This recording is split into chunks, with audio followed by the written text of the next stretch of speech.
Ang mabuting balita ng Panginoon ayon kay San Mateo.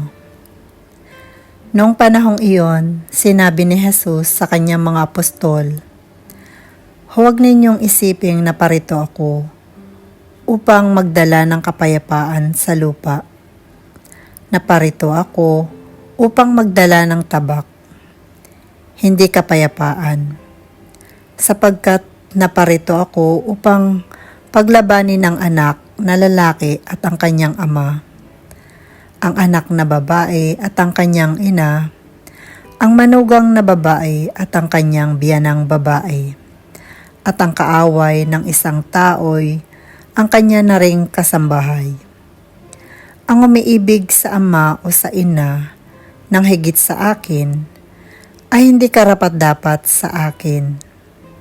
At ang umiibig sa anak na lalaki o babae ng higit sa akin ay hindi karapat-dapat sa akin.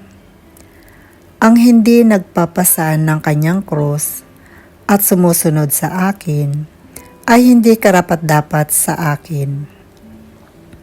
Ang nag-iingat ng kanyang buhay ay siyang mawawalan nito, at ang nawawalan ng kanyang buhay dahil sa akin ay magkakamit nito.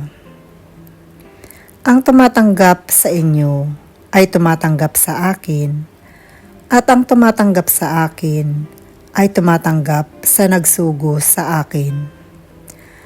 Ang tumatanggap sa isang propeta dahil sa siya ay propeta ay tatanggap ng kanyang gantimpala ukol sa propeta.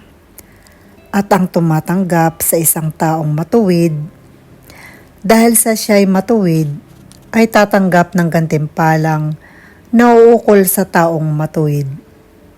At sino mang magbigay ng kahit isang basong tubig na malamig sa isa sa maliliit na ito, dahil sa ito'y alagad ko, tinitiyak ko sa inyong tatanggap siya ng gantimpala."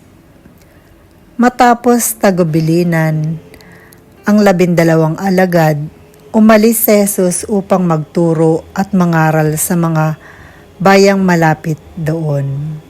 Ang mabuting balita ng Panginoon.